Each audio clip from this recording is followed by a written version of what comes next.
Hi, I'm Kevin. Well, I found some gorgeous nectarines at the market this morning. So today we're going to fix a nectarine galette. And the first thing we need is the all butter pastry crust. It's very easy to make. Yeah, for the pastry crust, tip 1.5 cups, that's 180 grams of all-purpose flour into a food processor. Then add 2 tablespoons of granulated sugar and a 1/4 teaspoon of salt. And then put the lid on and pulse just to combine these ingredients. Done. Then sprinkle on 113 grams, that's a 1/2 cup or 1 stick of unsalted butter. Although if you only have salted butter, you can certainly use that. Because my butter's going all over the place. Put the lid on and pulse just to break up the butter.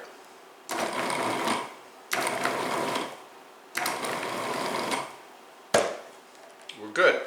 Then add a 1/4 cup of ice water. And this is, you can see I have an ice cube in here. I'm not going to add the ice cube. I'm going to do this through the feed tube, turn the machine on, and I'm going to add the water and just run the machine until the dough begins to mass on the blade. Here we go.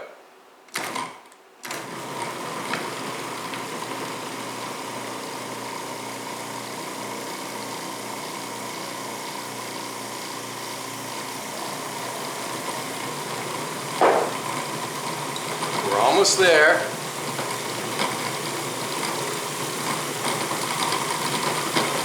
That's it. Take the lid off. Move this out of the way. And then drop the crumbly dough onto your work surface. Move you down so you can see. And then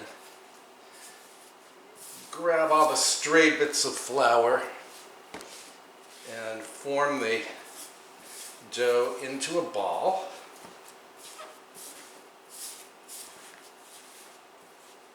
Yeah, the food processor makes galette and tart and pie crust making very easy. Okay, and then flatten the ball into a disc, and hang on, I forgot my cling film. I'll be right back. Okay, wrap the dough in the cling film and then pop this into the refrigerator for 30 minutes to 1 hour. The goal is to give the flour particles a chance to absorb the moisture and also to let the butter firm up. We'll be right back.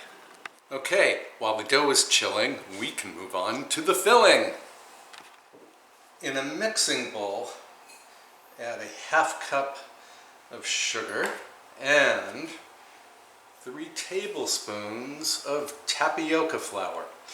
Tapioca flour is terrific for absorbing fruit juices. It's far better than all-purpose flour. 2, 3. And you can find tapioca flour at better supermarkets and always at health food stores. And if you absolutely cannot get your hands on tapioca flour, use cornstarch. And then we're going to flavor this up with a 1/2 teaspoon of ground cinnamon. And just for fun today, I'm going to add a whisper of cardamom. Cardamom has a wonderful floral scent, so I'm adding just this much. No need to measure. And if you don't want to add cardamom, don't add it. This will still be very good with just the cinnamon. Anyway, whisk this together, set it aside, and then let's move on to the nectarines. Okay, so I have 9 nectarines here, but I'm probably only going to need, I'll guess 6 of them. So, and by the way, these are freestone nectarines. I'll show you what that means in just a moment. Grab my knife. And what you do is cut around the nectarine, and then twist, and with any luck, the stone will only be in one portion of the nectarine. I did not have good luck. My stone split in half. So let's see if we can fix this with a spoon.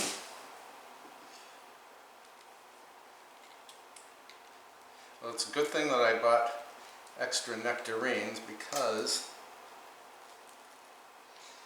if I have trouble, I'll be able to fix that trouble. Okay, that's not too bad. Anyway, freestone means that the stone is the seed or the pit in a nectarine or a peach. And freestone means that the pit will come out very easily, as mine did not.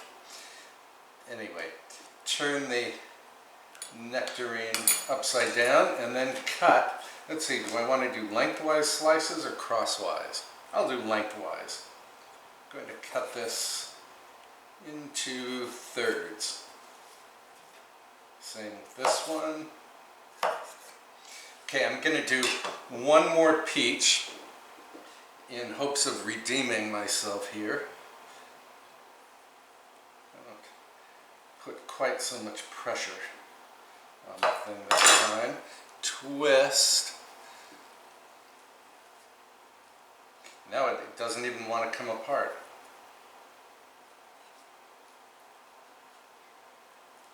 Well, this video isn't going very well at all. There we go. Aha! Success. So here's the stone. And it should come out, well, I'm having trouble today, folks. There, as you can see, it came out very easily. Okay, now this is going to be a much prettier nectarine because it will slice super easily. Okay, I'm going to finish slicing up my nectarines and then we'll come back. Grab your sugar mixture and toss all of the nectarine pieces in.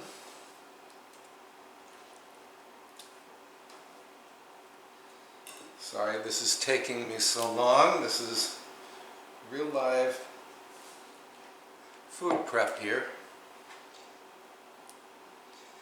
And here's one nectarine that didn't get sliced, so I'll take care of that right now.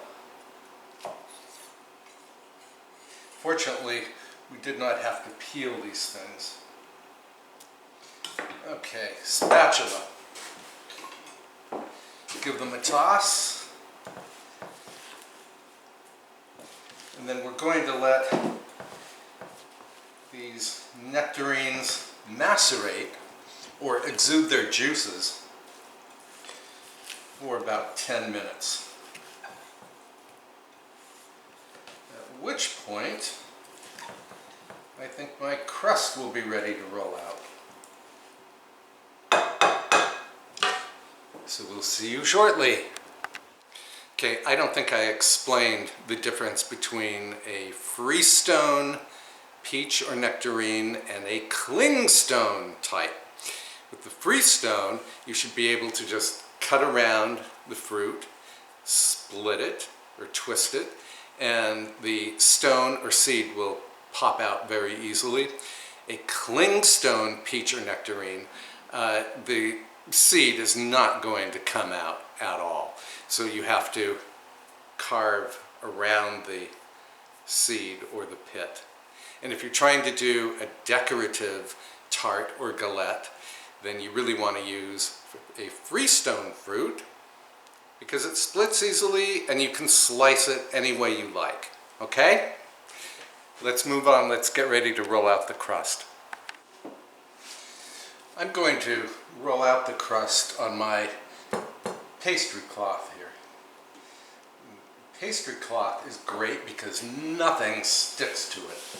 And what you do is flour it lightly and just rub the flour into the cloth. And then we're going to roll the crust, or rather the dough, into a 12-inch diameter circle. And I did let this dough warm for about 10 minutes out of the refrigerator. And now I'm going to beat it into submission just to make it a little more malleable.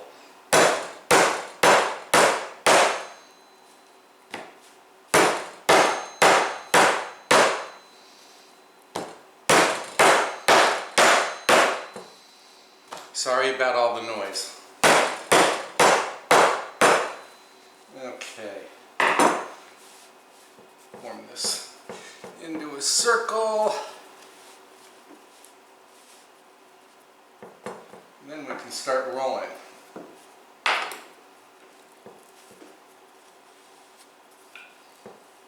Yeah, if your dough is hard as a rock after you've chilled it, you do want to let it warm for 10, 15, even 20 minutes.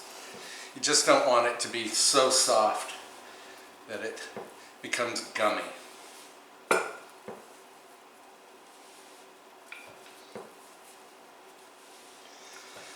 I'm going to show you the whole rolling out procedure in the odd event that you have never rolled out a pastry crust before in your life. And this dough, this is a French pastry dough called pâte brisée. It's all butter pastry dough, and it does roll out very easily. You just have to be patient. I'm using a French rolling pin. Hi Tiger, that's my cat, offering her opinion. Yeah, so a French rolling pin is tapered at the ends. And it's a great design for when you want to roll out circular shapes. I always start at the middle of the pastry crust and just roll to about 1 inch from the edge. That way you avoid any cracks in the dough.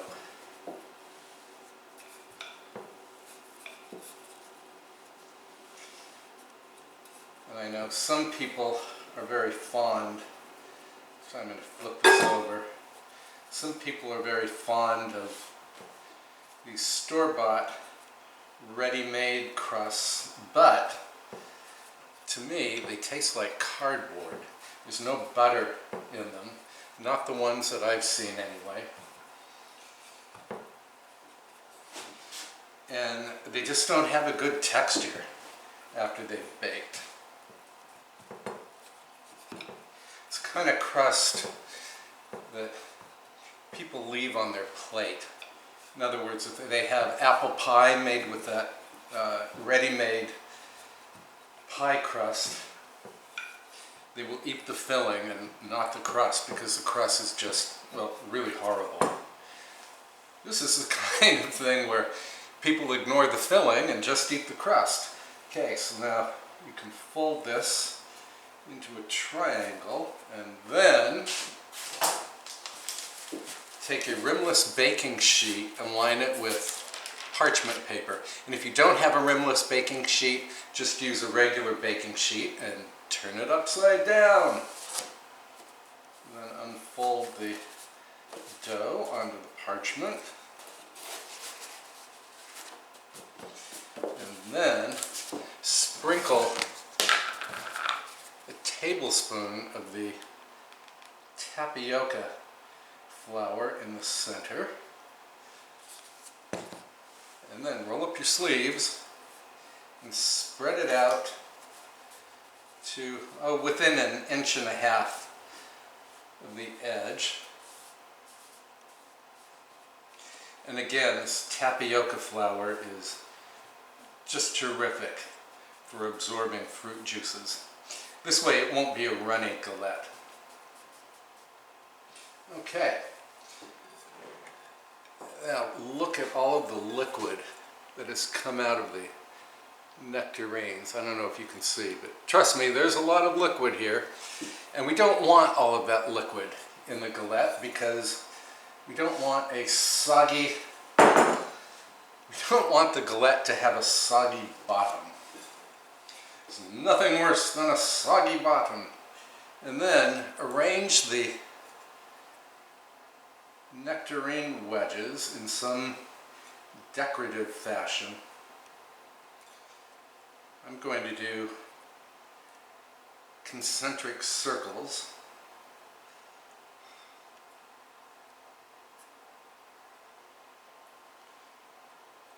Although you can do any arrangement you like. You don't actually have to be decorative at all. You could just dump all of your fruit pieces right on top.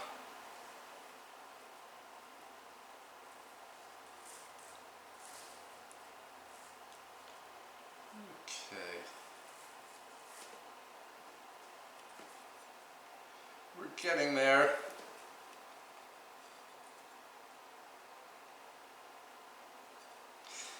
This, because I mangled so many of my nectarines, I don't even know how decorative this is going to look in the end, but who cares? It's going to be delicious. Let's try to do another circle in the center.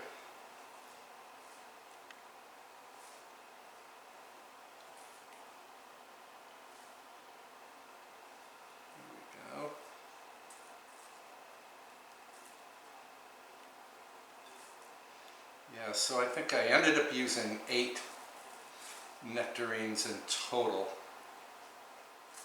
But they were small nectarines. If you have large nectarines or large peaches, you probably only need 6. Okay, wipe off my hands.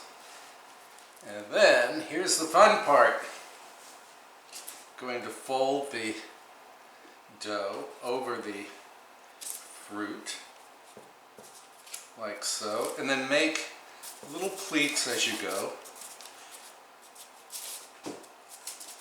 We actually move the camera a little closer. Yeah. Thank you for watching my videos. I know a lot of them are kind of awkward. Nevertheless, I do love cooking for you, and I hope you will subscribe and tap the little bell icon to receive notifications. That's very important. Okay, I'm going to put this in the refrigerator for 30 minutes and then we can bake it off. And you need to heat your oven to 375 degrees Fahrenheit. See you in a minute. Now, if you're wondering about the leftover juice and any leftover pieces of fruit, you don't have to throw this away. It's absolutely delicious. You can drink it as is, or you could pour it over ice cream. Again, don't waste it. Okay, I'm having one of those days. As soon as I turned the oven on, all of the power in the house went out. I think it's because we have like 4 or 5 air conditioners running. So I turned off one of the air conditioners and then I was able to run the oven. Anyway, here's the galette all chilled. And now, for this next step, I'm going to give it an egg wash. And that's just 1 beaten egg. And the egg is going to give the crust a beautiful bronze color. This is entirely optional. You do not have to do the egg wash if you'd rather not.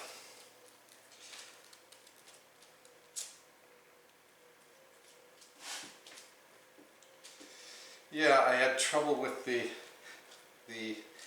stones in my nectarines, and I had trouble with the electricity.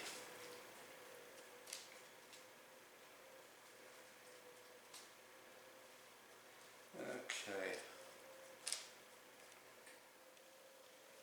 But everything is going to be just fine. All right.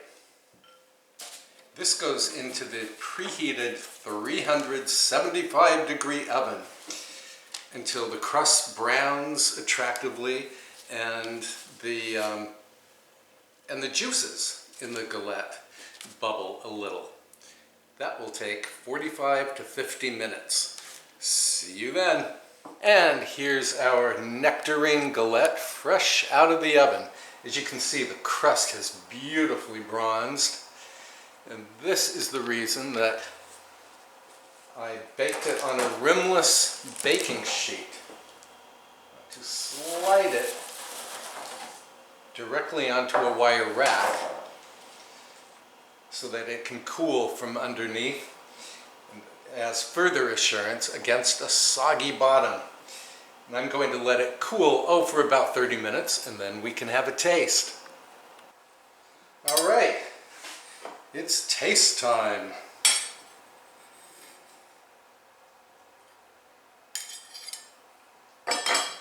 Have a look.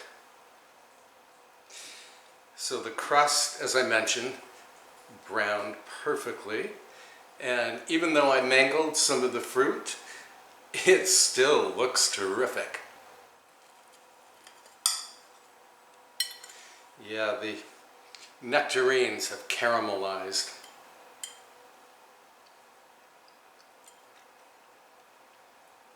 Oh, it's perfect. And it's not very sweet. You can really taste just the pureness of the nectarines. And I can tell you the crust is not the least bit soggy on the bottom. And thanks to the tapioca, the juices have gelled, so it's not runny. Yum. I wanted to also mention that the hint of cardamom was not a mistake. This has a nice floral scent. So this video is already too long. So let me just say, I hope you'll run out and grab some nectarines or some peaches and make yourself this rustic nectarine or peach galette. It's not hard to do. Don't worry if you have trouble slicing up the peaches or the nectarines. Everything will work out just fine. Now I have a recipe over on my website for a peach galette, and it's basically the same as this thing. So I will link to that recipe in the description box below.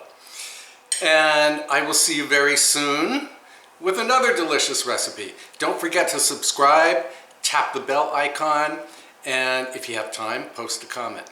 Bye for now.